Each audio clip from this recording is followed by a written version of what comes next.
Hello, I'm here with Frank Pisi, who is with the Sacramento County Office of Education, and he is a member of the on the state social studies framework, the committee that is involved in the rollout of the framework for all the county head offices and for the social studies teachers here in California.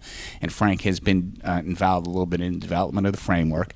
And my first question for you, Frank, is how does when you guys looked and discussed geospatial technology, what did you guys find as far as having it in the framework of how it is improving social studies instruction and benefit for kids in the classroom?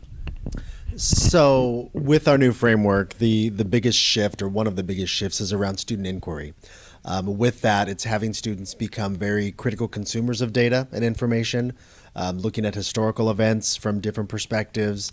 And geospatial technology is another one of the tools that we didn't have in school that was available to us. It didn't exist at the time when we were in school, but now this is something that students are facing and dealing with and having to learn how to navigate as they head into the future. So 21st century skills is a big focus of the new statewide framework, as well as the inquiry process. And so geospatial technology and learning how to work and develop and use these tools are part and parcel to what students are going to need to not only be successful in school, but to be successful in life.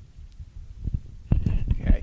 Now, geospatial technology, I mean, we've been working with it for somewhere in the neighborhood of 15 to 20 years. And we've been advocating for its use for a long time in the social studies area. Why now, with the new social studies framework, is this being the first California Department of Education document which is including the use of geospatial technology as an instructional tool? I think a couple of things.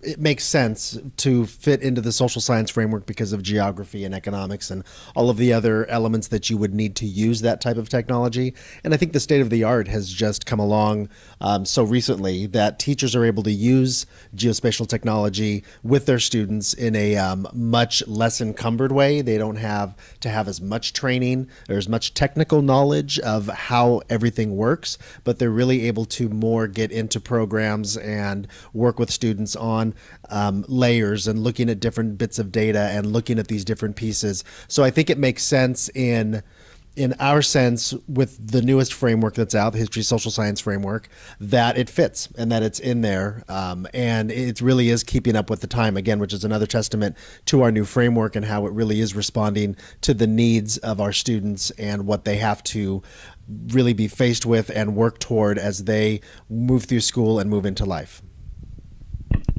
Thank you, Frank, and I thank you over the last few months as we learned that this was going to be included in the new social studies framework, of providing us with the input before it actually was published of what it was going to include. So as we have really pushed forward on developing a full set of social studies lessons from grades 5 through high school, your input and information has been very valuable. So thank you very much.